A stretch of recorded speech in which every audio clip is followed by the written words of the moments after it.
की माँ और बहनों, अस्सलाम वालेकुम। अब्दुल वाजिद रिजवानी साहब की निकामत में अपनी कामयाबी की मंजिल की तरफ रवा दवा है। बेहतरीन अशार को सुनकर के आप अभी महजूज हो रहे थे। शायर अहले सुन्नत, शायर इस्लाम बुलबुले बागे रजा भाई अजमत रजा भागलपुरी साहिब किबला से और शायर इस्लाम लियाकत मेहंदी साहिब किबला से आपने दोनों शायरों को समाप्त कर लिया और उनसे पहले आपने और भी मदह खाने मुस्तफ़ा से नातो मनाकिब के अशार को समाप्त करके अपने नामे आमाल में नेकियों का इजाफा किया। ये उर्से पाक की महफिल है और आप यहाँ पर मेरी मोहब्बत में नहीं आए हैं, बल्कि हुजूर सैयद रिजवान मियाँ की मोहब्बत में आए। लेकिन मोहब्बत का ये सबूत तो नहीं है कि आप बाहर से आने वाले एक मेहमान को सुनो और फिर दूसरे का जब नंबर आए तो उठ करके जाने लगो। मोहब्बत का सबूत तो ये है कि जिन जिनको हमारे जलील भाई ने और कमेटी वालों ने जिन जिनको मदऊ किया है, मोहब्बत का सबूत ये दीजिएगा कि बाहर से आने वाला जो भी हो, चाहे शायर हो या खतीब हो, उसे आप अपनी मोहब्बतों से नवाजिएगा और सुनकर के सबको जाएंगे तो किसी भी मेहमान का दिल नहीं टूटेगा और वो एहसासे कमतरी का शिकार नहीं होगा। इस्लाम रहेगा, इस्लाम था, इस्लाम है, इस्लाम रहेगा। कुरान था, कुरान है, कुरान रहेगा। और इस्लाम की गर्दन पे हुसैन इब्ने अली का एहसान था, एहसान है, एहसान रहेगा। इस्लाम की गर्दन पे हुसैन इब्ने अली का एहसान था, एहसान है, एहसान रहेगा। हज़रात, आज इस्लाम के जिस हसीन गुलशन में हम और आप सांसें ले रहे हैं, ये इस्लाम, इसकी खातिर हमें कोई कुर्बानी देना नहीं पड़ी, हमें कहीं बाहर घर से नहीं निकलना पड़ा। इस्लाम हमारे घर में है। हम मुसलमान, हमारे बाप मुसलमान, हमारे दादा मुसलमान। हमारे बुजुर्गों को आप देखोगे तो उन्होंने इस इस्लाम की खातिर कितनी कुर्बानियां दी हैं, कितनी परेशानियों का सामना किया है। इसी इस्लाम का सही चेहरा कौम तक पहुंचाने के लिए हमारे बुजुर्गों ने जेल की सऊबतों को बर्दाश्त किया है, हमारे बुजुर्गों ने जेल के अंदर सख्तियों को बर्दाश्त किया है। लेकिन ये इस्लाम हमारे बुजुर्गों की कुर्बानी के बाद हम तक पहुंचा है। आप तारीख इस्लाम उठा करके देखें, इस्लाम हमसे क्या मांगता है। इस्लाम जज्बे ईसार चाहता है, इस्लाम जज्बे कुर्बानी चाहता है। इस्लाम हजरत इब्राहीम अलैहिस्सलाम जैसी इस्तिकामत चाहता है। इस्लाम हजरत हाजरा जैसा जिगर चाहता है। इस्लाम हजरत इस्माइल अलैहिस्सलाम जैसा ईसार चाहता है। इस्लाम हजरत बिलाल हबशी जैसा इश्क चाहता है। इस्लाम हजरत खुबैब जैसी मोहब्बत चाहता है। इस्लाम हजरत खब्बाब जैसी इस्तिकामत चाहता है। इस्लाम हजरत अम्मार इब्ने यासिर जैसी मोहब्बत चाहता है। ये इस्लाम देखिएगा, इस्लाम को नबी ने हम तक पहुंचाने के लिए कितनी परेशानियों का सामना किया है। आज वो कौम क्या जाने जिसे मोबाइल चलाने से फुर्सत नहीं मिलती, जिसे व्हाट्सएप चलाने से फुर्सत नहीं मिलती, जिसे यूट्यूब देखने से फुर्सत नहीं मिलती, वो क्या अपने इस्लाम के बारे में जानेंगे। आज ये हमारी कौम के नौजवानों को देखिए, ये 2.5 घंटे की फिल्में तो बैठ करके देख लेते हैं, लेकिन 10 मिनट कुरान की तिलावत नहीं कर सकते। ये आज हमारी कौम के नौजवानों को देखिए, ये अपने कारोबार को मैच के लिए तो बंद कर देते हैं, लेकिन 10 मिनट अल्लाह की इबादत में लगते हैं। मस्जिद में जाकर के अल्लाह की इबादत नहीं करते। आज मस्जिदें हमारी सूनी हो गई, आज मदरसे हमारे वीरान हो गए और आज हमने सिनेमा हॉल आबाद कर दिए हैं। आज हर घर सिनेमा हॉल बना हुआ है। आज गाने और बाजों के आलात घरों के अंदर सजा करके इंसान ने रखे हैं। आज घरों के अंदर जा करके देखो, तो कुरान इतने ऊपर आपको नजर आएगा और वो भी कपड़े से छुपा हुआ नजर आएगा, और टीवी सामने हमको नजर आएगी। कोई खबरें देख रहा है, कोई उस पर न्यूज देख रहा है, कोई उस पर मैच देख रहा है, कोई उस पर फिल्में देख रहा है, कोई उस पर गाने देख रहा है। फिर रोना रो रहा है मुसलमान कि आज मुसलमान परेशान बहुत है, आज मुसलमान को सताया बहुत जा रहा है, आज मुसलमान पे जुल्म सितम के पहाड़ तोड़े जा रहे हैं, आज मुसलमानों का कोई पुरसाने हाल नहीं है। जब भी कहता हूँ या अल्लाह मेरा हाल देख, हुक्म होता है अपना नामाए आमाल देख। जब तक हम रब की बारगाह में झुकते रहे, जब तक हम अपने रब की इबादत करते रहे, जब तक हम अपने एक खुदा से डरते रहे, सारी दुनिया हमसे डरती थी, सारी दुनिया पे हमारी हुकूमत थी। और जब से हमने अपने रब से डरना छोड़ दिया, जब से हमने अपने रब की इबादत करनी छोड़ दी, तब से आज हम परेशानियों के शिकार हो गए। आज मुसीबतों ने हमारे घरों का दरवाजा देख लिया है। याद रखना मिर्जापुर की सरजमीन पे रहने वालों, उर्से पाक की महफिल में आने वालों, अगर तुम चाहते हो कि कामयाबी तुम्हारे कदम चूमे, अगर तुम चाहते हो कि सरदारी का सेहरा तुम्हारे सर पे बांध दिया जाए, तो आओ नबी की बारगाह में चलो। नबी के वो गुलाम जिन्होंने नबी की मोहब्बत में कभी समंदर को पार किया है, नबी की मोहब्बत में कभी दरियाओं को पार किया है, नबी के वो गुलाम जिन्होंने कभी गर्दन में हार डाले हैं, माहो नुजूम के गुजरा है इन हदों से मुसलमान कभी कभी, और सफहाए दहर से बातिल को मिटाया हमने, नौए इंसा को गुलामी से छुड़ाया हमने, और दश्त तो दश्त है दरिया भी ना छोड़े हमने, बहरे जुल्मात में दौड़ा दिए घोड़े हम। अल्लाहु अकबर बाबा या रसूल अल्लाह जिंदाबाद जिंदाबाद जिंदाबाद जिंदाबाद लाजवाब। जरा देखिए तो सही, आज हम रोना रो रहे हैं, आज मुसलमान सताए बहुत जा रहे हैं, आज मुसलमान परेशान बहुत हैं। अपने नामे आमाल पे भी तो गौर करो। आज कब्र का खौफ हमारे दिल से निकल गया, आज अजाब कब्र का खौफ हमारे दिलों से निकल गया, आज जहन्नम के अजाब का खौफ हमारे दिल से निकल गया, आज मैदान महशर का खौफ हमारे दिल से निकल गया। आज हर वक्त हमारे घर में 15-20 लोगों का परिवार, कभी दिल में ये ख्याल नहीं आता कि आज तमाम लोग करके फजर की नमाज पढ़े और फजर के बाद घर में कुरान की तिलावत करे। हमारे घर में 10-20 लोग कुरान शरीफ पढ़े हुए, कभी दिल में यह ख्याल नहीं आया कि आज हम लोग सब बैठ करके कुरान की तिलावत करें, आज सब लोग बैठ करके नबी पे दुरूद शरीफ पढ़े। वही हर वक्त फिल्मों की बातें, वही हर वक्त इलेक्शन की बातें, वही हर वक्त हमारे घर में सियासत की बातें। ये हालात आज हमारी कौम के होते जा रहे हैं, ये हालात आज हमारी कौम मुस्लिम के हो रहे हैं। इतना याद रखना प्यारे मुसलमानों, वो पत्ता पेड़ से गिर जाता है जो अल्लाह के जिक्र से गाफिल हो जाता है, वो जानवर ज़िबह कर दिया जाता है जो अल्लाह के जिक्र से गाफिल हो जाता है, वो मछली शिकार हो जाती है जो अल्लाह के जिक्र से गाफिल हो जाती है, वो घास काट ली जाती है जो अल्लाह के जिक्र से गाफिल हो जाती है। आज हम मस्जिद में नहीं जाते फिर भी सीना तान के कहते हैं, आज हम अपने रब की इबादत नहीं करते फिर भी सीना तान के गलियों में घूमते नजर आते हैं। याद रखना मेरा रब वही है जिसने फिरौन को बादशाह दी और दरियाए कुलजूम के अंदर डिबो करके मार दिया जब उसने खुदाई का दावा किया। अल्लाह वही है जिसने नमरूद को बादशाह बनाया और जब उसने खुदाई का दावा किया तो अल्लाह ने उसको एक लंगड़े मच्छर से मरवा दिया। मेरा रब वही है जिसने शद्दाद को बादशाह दी और जब शद्दाद ने खुदाई का दावा किया और शद्दाद ने दुनिया के अंदर मसनूई जन्नत बनाई तो उसने एक पैर घोड़े पर एक पैर जमीन पर रब ने फरिश्ते को हुक्म दिया इसकी रूह को कब्ज कर ले। फौरन रूह कब्ज की गई, घोड़े से नीचे सूखी हुई लकड़ी की तरह गिरा, अपनी बनाई हुई मसनूई जन्नत तक न देख सका। मेरा रब वही है जिसने कारून को खजाना दिया, कारून को दौलत दी और जब कारून से मूसा पैगंबर ने फरमाया कि तू रब की बारगाह में ज़कात अदा कर, अपने माल की ज़कात निकाल, तो एक जुमला बोला था कारून ने कि अब अल्लाह फकीर हो गया, अब अल्लाह हमसे दौलत मांग रहा है, अब अल्लाह हमसे पैसे मांग रहा है। अल्लाह ने खजाना खजाने के साथ जमीन के अंदर धंसा दिया।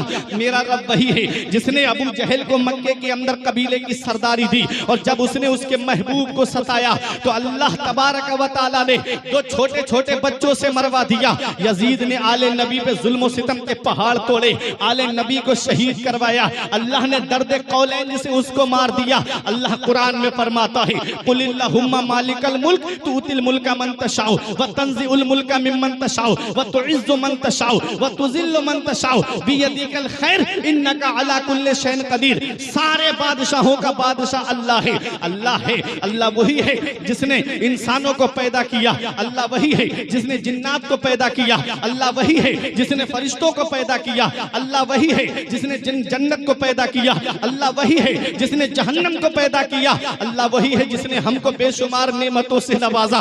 कभी तुमको लगे कि मेरे रब ने कौन कौन सी नेमतों से हमको नवाजा है, तो अपने वजूद की तरफ देख लिया करो। ये आंखें अल्लाह की नेमत है, ये कान अल्लाह की नेमत है, ये पैर अल्लाह की नेमत है, ये हाथ अल्लाह की नेमत है, ये जुबान अल्लाह की नेमत है, ये हार्ट सलामत है अल्लाह की नेमत है, ये किडनियां सलामत है, ये अल्लाह की नेमत है, ये हमारे फेफड़े काम कर रहे हैं, ये अल्लाह की नेमत है। कभी कभी हॉस्पिटल का चक्कर लगा लिया करो, वहां जाकर के देखो लोग कैसे कैसे लेटे हुए, किसी के गुर्दों की धुलाई हो रही है, किसी के हार्ट का इलाज हो रहा है, किसी की आंखों का इलाज चल रहा है, किसी की कान का इलाज चल रहा है, किसी के पैरों का इलाज चल रहा है, किसी के हाथ का इलाज चल रहा है। अल्लाह ने हमको जिस्म सलामत दिया, अल्लाह ने हमको आंखें सलामत दी, अल्लाह ने हमको पैर सलामत दिए, अल्लाह ने हमको हार्ट सलामत दिया, अल्लाह ने हमको किडनियां सलामत दी। हमने कितना उसका शुक्र अदा किया। उसने बेशुमार नेमतों से हमको नवाजा। एक किस्म के चावल से हमारा पेट भर जाता, उसने अलग अलग किस्म के चावल हमको अता किए। एक किस्म के गोश्त से हमारा पेट भर जाता, उसने कभी मटन हमको अता किया, कहीं चिकन का गोश्त हमको अता किया, कहीं मछलियों के अलग अलग किस्म के गोश्त से उसने हमको नवाजा। कितने एहसान है अल्लाह के हमारे ऊपर। एक किस्म की दाल से हमारा पेट भर जाता, उसने अलग अलग किस्म की दालें हमको अता की। एक किस्म की एक आटा है और उस आटे से रोटी है, और उसी आटे से तुम बर्गर भी खाते हो, उसी आटे से पिज्जा भी खाते हो, उसी आटे से समोसा भी खाते हो, उसी आटे से पकौड़ी भी खाते हो, उसी आटे से जलेबी बनती है, उसी आटे से कितनी नेमतें तैयार होती है। एक नेमत से पेट नहीं भरता तो दूसरी नेमत से पेट भर ले। अगर सिर्फ रोटी से पेट नहीं भरता तो बर्गर और पिज्जा खा करके पेट भर ले, उससे पेट नहीं भरता तो समोसे और जलेबियों से अपना पेट भर ले। कितनी नेमतों से अल्लाह ने हमको नवाजा और हमने कितना उसका शुक्र अदा किया। आज मस्जिदें हमारी सूनी हो गई। फजर में देखो तो वही गिने चुने चंद नमाजी, मगरिब में देखो तो वही गिने चुने चंद नमाजी, मस्जिद के बाहर निकल के चौराहों पे देखो तो आदमी मीटिंगें लगा के बात करता है, होटलों पे देखो तो चाय का कप लेकर के कोई आलिम की बुराई कर रहा है, कोई हाफिज की बुराई कर रहा है, कोई उलमा की शान में गुस्ताखी कर रहा है, कोई वलियों के मर्तबे नापने में लगा हुआ है, कोई किसी की बुराई कर रहा है, कोई इलेक्शन की बातें कर रहा है, कोई सियासत की बातें कर रहा है, कोई नेताओं की बातें कर रहा है। क्या उस कब्र की काली कोठरी को भूल गए? मरने के बाद कब्रिस्तान के अंदर जाना है। वो कब्र रोजाना इंसान से पुकार के कहती है, एक इंसान, ए मेरे ऊपर सीना अकड़ के चलने वाले, ए मेरे ऊपर गाड़ियां तेज दौड़ाने वाले, ए मेरे ऊपर सीना तान के चलने वाले, कब्र के अंदर आए तो रोशनी का इंतजाम करके आना। मैं अंधेरी कोठरी का घर हूँ, मेरे अंदर आए तो रोशनी का इंतजाम करके आना। मैं कीड़े मकोड़ों का घर हूँ। कभी कभी तुम्हें लगे कि कब्रिस्तान के अंदर क्या है तो बरसात के मौसम में देख लिया करो। बरसात के मौसम में कितने कीड़े होते हैं जमीन के जो ऊपर आ जाते हैं। कभी कभी देख करके जिस्म के अंदर झुरझुरी पैदा हो जाती है, वो सारे कीड़े जमीन के नीचे है। क्या हाल होता होगा इंसान के जिस्म का।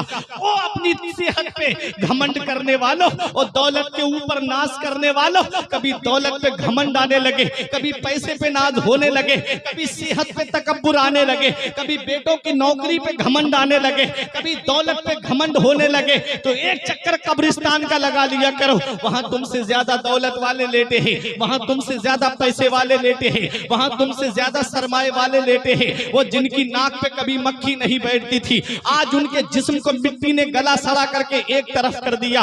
घमंड किस बात पे है, तकब्बुर किस बात पे है। मरने के बाद कब्र के अंदर जाना है। हमारे बुजुर्गों ने फरमाया सबसे बड़ा अक्लमंद इंसान वो है जो अपनी नेकी खुद करके जाए, और सबसे बड़ा बेवकूफ इंसान वो है जो अपनी नेकी दूसरों पे डाल करके जाए। आज जिस औलाद को मोबाइल चलाने से फुर्सत नहीं मिलती, आज जिस औलाद को व्हाट्सएप देखने से फुर्सत नहीं मिलती, आज जिस औलाद को फेसबुक चलाने से फुर्सत नहीं मिलती, आज जिस औलाद को यूट्यूब देखने से फुर्सत नहीं मिलती, वो क्या तुम्हारी कब्र पे जाकर के कुरान पढ़ेगी? वो क्या तुम्हारी कब्र पे जाकर के इसाले सवाब करेगी? इसलिए मरने से पहले मरने की तैयारी कर लो।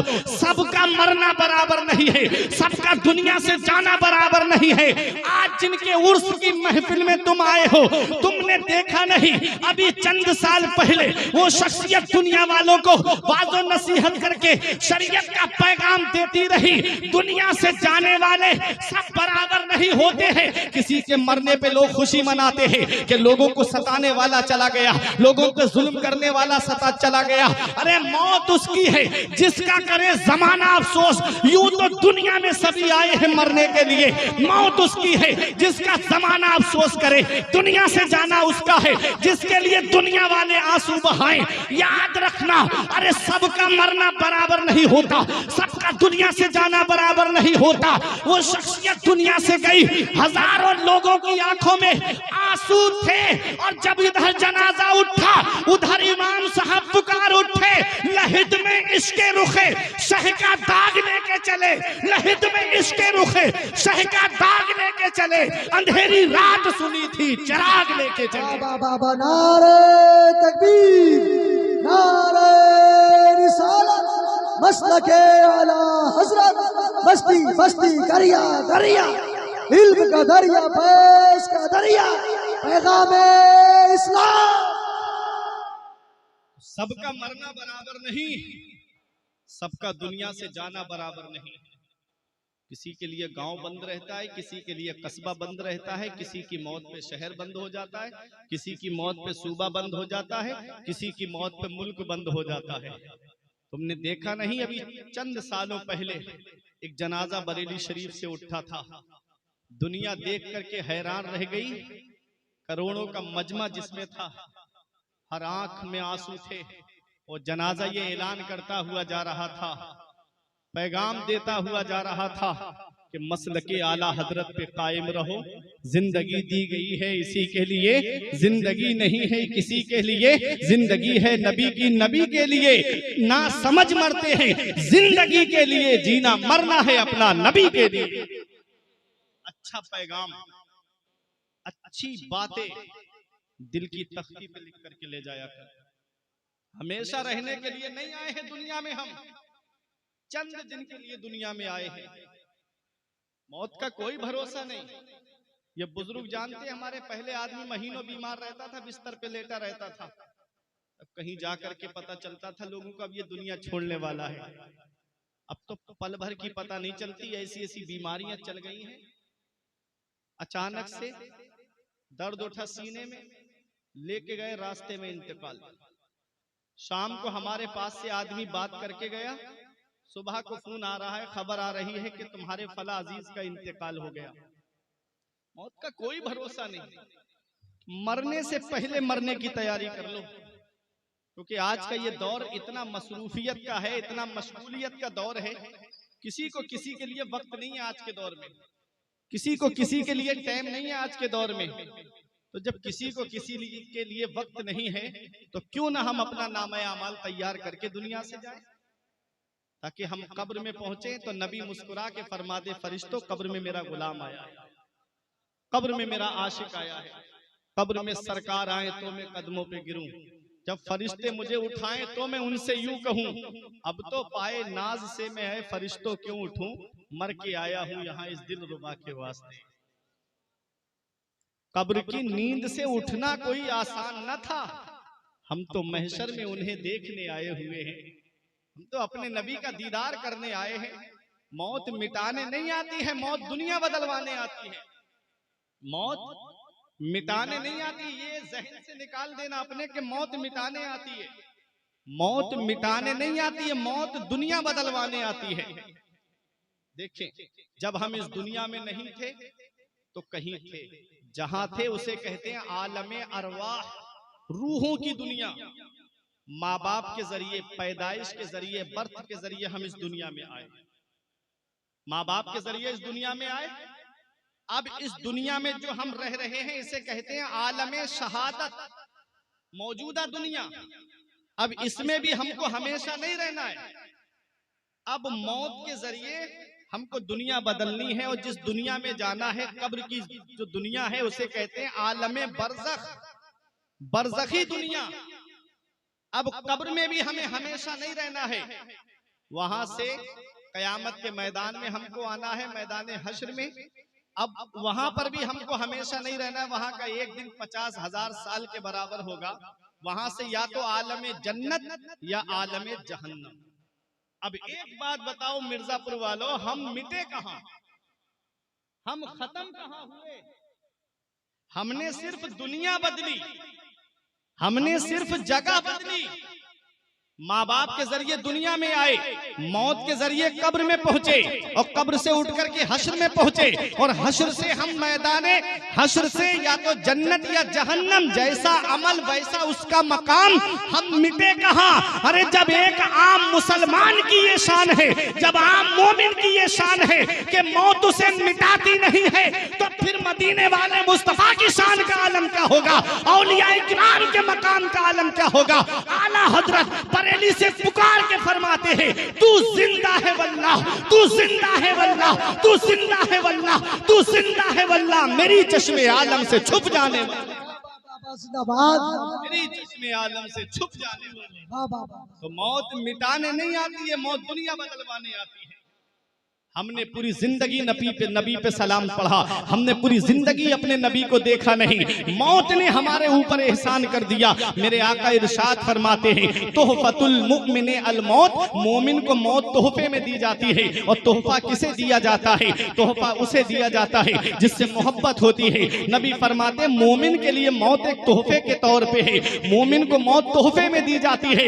वो तोहफा क्या है? वो तोहफा ये है कि हमने पूरी जिंदगी नबी को देखा नहीं, नबी पे सलातो सलाम पढ़ते रहे, नबी पे दुरूद शरीफ पढ़ते रहे। अरे मौत ने ये हमारे ऊपर एहसान कर दिया कि जैसे ही हम कब्र में पहुंचे, हमको मदीने वाले मुस्तफा का दीदार हो गया, हमको हमारे आका का दीदार हो गया। याद रखो प्यारे मुसलमानों, अगर मौत मिटाने आती तो आदमी क्यों महंगे से महंगा कफन ला करके उसके ऊपर खराब कर रहा है? अगर मौत मिटाने आती है तो राजस्थान के बाज इलाके ऐसे हैं जहां इंसान को पानी तक नसीब नहीं होता है, ला करके कई मील दूर से आदमी पानी लाता है और मुर्दे को गुस्ल देता है। गुस्ल देने के बाद में शरीयत कहती है सिर्फ गुस्ल नहीं बल्कि इसको अच्छे कपड़े भी पहनाओ। मेरे आका इरशाद फरमाते हैं, अपने मुर्दों को अच्छे कपड़ों में कफनाओ, क्योंकि जब वो आपस में मुलाकात करते हैं तो अच्छे लिबास पे एक दूसरे पे फख्र महसूस करते हैं। अब देखो मैं बताना जो चाह रहा हूं, मेरे आका हुजूर सल्लल्लाहु अलैहि वसल्लम के गुलामों, मौत मिटाने नहीं आती है, मौत सिर्फ दुनिया बदलवाने आती है। अगर मौत मिटाने आती है तो क्यों हजारों रुपए का कफन ला करके उसके ऊपर बेकार किया जा रहा है? अब सिर्फ कफन ही नहीं बल्कि शरीयत कहती है इसे खुशबू भी लगाओ, उसे खुशबू भी लगा दी जाती है। अब उसका जनाजा लेकर के चल रहे हैं, शरीयत कहती है आहिस्ता आहिस्ता चलो, इसके जिस्म को ज्यादा झटके ना लगे। देखो अब उसका जनाजा होता है, उसकी नमाज़े जनाजा पढ़ी जाती है। अगर ये मिट गया, अगर ये मर गया, अगर ये खत्म हो गया तो क्यों लोग इसके पीछे खड़े हो रहे हैं? देखो पूरी जिंदगी ये ईमान के पीछे खड़ा रहा और जब मर गया तभी ये ईमान के आगे पहुंचा। यहां से क्या पता चला? पता ये चला कि जब तक इंसान जिंदा रहता है तो आलिमों के पीछे होता है और जब मर जाता है तभी वो इंसान आलिम के आगे जाता है। जिंदाबाद जिंदाबाद, बहुत अच्छे। आलिमों के पीछे ही रहना, आगे बढ़ने की कोशिश मत करना। आगे वही बढ़ता है जो चला जाता है। इसलिए शरीयत का अगर कोई मसला आए तो अपने आलिमों से पूछा करो, खुद मुफ्ती मत बन जाया करो। आज तो व्हाट्सएप पे फेसबुक पे 5 मिनट की क्लिप सुनकर के आदमी मुफ्ती बन गया। यहाँ 14-15 साल लग गए मदरसे में पढ़ते पढ़ते, तब भी बाज मसाइल ऐसे हैं शरीयत के जो बड़े बड़े आलिमों की समझ में नहीं आए। ये साहब 5 मिनट की क्लिप सुनी यूट्यूब पे और जवाब दे रहे हैं। किसी ने कोई मसाला पूछा, नीचे जवाब लिख के भेज रहे हैं, इसका जवाब ये है। जो जिसका काम है उसी को जेबा देता है। अब हमको तैरना नहीं आता तो हम समंदर से मछली कैसे निकालेंगे? और जिसको तैरना आता है वही तो निकालेगा। अब कपड़ा सिलने वाले को ले जा करके मकान की चुनाई करने के लिए खड़ा कर दो कि तू मकान बना, क्या बना पाएगा? जिसका जो काम है वही करेगा। ये मसाइल बयान करना उलमा का काम है, ये शरीयत की बातें बताना उलमा का काम है। कोई जरूरी मसला आता है तो अपने आलिमों से पूछो, और आलिम भी ऐसा होना चाहिए। आजकल हालात कैसे हैं, आदमी जब इमाम रखता है ना तो वो ये देखता है कि तकरीर कितनी अच्छी कर रहा है, आवाज नाज शरीफ कितनी अच्छी पढ़ रहा है। कुरान की किरत कोई नहीं देख रहा है आज के दौर में। किरत कैसी है कोई मालूम नहीं, मसाइल शरइया मालूम है या नहीं है, जरूरत इल्म जितनी शरीयत ने इजाजत दी है इल्म हासिल करने की, इल्म इसके अंदर है या नहीं है, कुछ नहीं। आवाज अच्छी है या नहीं है, तकरीर अच्छी कर रहा है या नहीं। एक आलिम साहब थे, बहुत अच्छे बासलाहियत आलिम, हमारे इलाके में दरसगाह में पढ़ाते थे, दरस निजामी, मौलवियत की किताबें, आलिमियत की किताबें। बस क्या है, वो नसीहत वाली तकरीर करते थे आहिस्ता आहिस्ता। तो मुक्तदी फोन करके कह रहे थे, हजरत कोई जोरदार तकरीर करने वाले इमाम का इंतजाम करो। हमारे ये इमाम साहब जो है ना, इनको तकरीर नहीं कर मिलती। इमामत के शराइत आप देख लो, जो 6 शर्तें बताई गई हैं उसमें कहीं भी एक ये शर्त कहीं भी आपको नहीं मिलेगी कि अच्छी तकरीर करने वाला हो या अच्छी नाज शरीफ पढ़ने वाला हो। हाँ, ये जरूर है कि अच्छा कारी हो, नबी की शरीयत को जानने वाला हो, आलिम भी सुन्ना हो, सुन्नतों को पहचानने वाला हो, बाअमल हो, आलिम दीन हो। लेकिन ये कोई नहीं देखता कि तकवा कैसा है, परहेजगारी कैसी, बस तकरीर आती है लच्छेदार। चाहे हफ्ते में एक वक्त की नमाज पढ़ाने के लिए आए लेकिन तकरीर आती हो, चाहे जुमे में सिर्फ तकरीर करके चला जाए, बस बहुत खुश है मुक्तदी। ये हालात आज हमारी कौम के हो गए। और आज जाहिल भी है आलिम का लिबादा ओढ़े, इतना याद रखना, आज जाहिल भी है आलिम का लिबादा ओढ़े। ऐसे मुल्लाओं से ईमान बचाए रखना। ये देख लेना, अल फितना तो अशद्दु मिनल कत्ल, फितना कत्ल से भी ज्यादा सख्त है। इतना बड़ा गुनाह कत्ल का नहीं है जितना बड़ा गुनाह फितना फैलाने वाले का है। हालात का जायजा ले लिया करो कि कहीं इस आलिम की वजह से फितना तो पैदा नहीं हो रहा है, कहीं हमारी बस्ती का माहौल तो नहीं बिगड़ रहा है। कुरान मेरा फरमाता है, फौका कुल्ले ज़ी इल्मिन अलीम, हर इल्म वाले के ऊपर एक इल्म वाला है, एक से बढ़ के एक काबिल है। तो हालात का जायजा लिया करो, शरीयत के अहकाम पे सख्ती से अमल किया करो, नमाजों की पाबंदी देख लिया करो, नबी की सुन्नतों पे अमल करना देख लिया करो। नबी की सुन्नतों पे अमल नहीं, नमाजों की पाबंदी नहीं, बस तकरीर अच्छी करने वाला हो। ये हालात आज हमारी कौम के हो गए, जिसकी वजह से आज हम तबाही के दहाने तक पहुंच गए हैं। बाअमल परहेजगार उलमा के करीब हुआ करो, बाअमल परहेजगार आलिमों के करीब बैठोगे तो तुम भी परहेजगार बन जाओगे। सोहबते स्वालिहा तुरा स्वाले कुनत, सोहबते तालिहा तुरा ताले कुनत। नेकों की सोहबत नेक बना देती है और बुरों की सोहबत बुरा बना देती है। गुलाब शेख सादी लिखते हैं कि एक दिन मैंने गुलाब के पौधे के नीचे की मिट्टी को सूंघ के देखा तो उसमें गुलाब कैसी खुशबू आ रही थी। तो शेख सादी कहते हैं, मैंने मिट्टी से पूछा, है मिट्टी तेरे अंदर गुलाब जैसी खुशबू कैसे आ रही है? तो मिट्टी कहती है, मैं चंद दिन गुलाब के फूलों की सोहबत में रही, इसलिए मेरे अंदर से भी गुलाब की खुशबू आने लगी। क्या समझे? मतलब यह है, सोहबत का असर होता जरूर है, जैसी सोहबत में बैठोगे वैसा असर होगा। इसलिए परहेजगार नेक उलमा की सोहबत में बैठा करो ताकि उनकी सोहबत का असर हो जाए और हम भी उनके सदके में नेक और परहेजगार बन जाए। तो मैं ये पैगाम दे रहा था कि दुनिया चंद दिन की है, हमेशा रहने नहीं आए हैं हम इस दुनिया में। अच्छे अमल करके जाओ, नेक अमल करके जाओ। अल्लाह ने बेशुमार नेमतों से हमको नवाजा है और हम कितना उसका शुक्र अदा कर रहे हैं। हम अपने रब को क्या मुंह दिखाएंगे कयामत के दिन? इसलिए अच्छे अमल करके जाओ, नमाज की पाबंदी करके दुनिया से जाओ। ये इस्लाम हम तक नबी ने पहुंचाने के लिए बड़ी परेशानियों का सामना किया है, बड़ी दिक्कतों का सामना किया है मेरे आका ने, बड़ी कुर्बानियों का सामना किया है मेरे आका ने। आओ तारीख उठा करके देखो, शुरू इस्लाम की बात है। मेरे आका जब अपने हुजरे से बाहर निकले तबलीग के इरादे से, तो मेरे आका के रास्ते में कांटे बिछा दिए गए, और ऐसे ऐसे नोकीले कांटे कि अगर वो पाए मुबारक में लग जाएं तो तलवा तोड़ करके ऊपर आ जाएं। मेरे आका ने कांटों को देखा और अपने हुजरे में वापस नहीं गए। उस वक्त मेरे आका ये कह के हुजरे में तशरीफ ले जाते, लोगों मैं तुम्हारे लिए जन्नत का रास्ता सीधा कर रहा हूँ और तुम मेरे रास्ते में कांटे बिछा रहे हो। ये नहीं फरमाया मेरे नबी ने। मेरे आका इरशाद फरमाते हैं, ऐ लोगों तुम मेरे रास्ते में कितने भी कांटे बिछाते रहो, मैं तुम्हारे रास्ते में फूल बिछाता रहूंगा। मेरे आका तबलीग के लिए बाहर तशरीफ लाए, एक जालिम ने ऐसा पत्थर का निशाना बांध करके मेरे नबी की पेशानी पर मारा। वो पेशानी आला हजरत फरमाते जिसके माथे शफाअत का सेहरा रहा, उस जबीने सआदत पे लाखों सलाम। मेरे नबी की मुकद्दस पेशानी पे आकर के पत्थर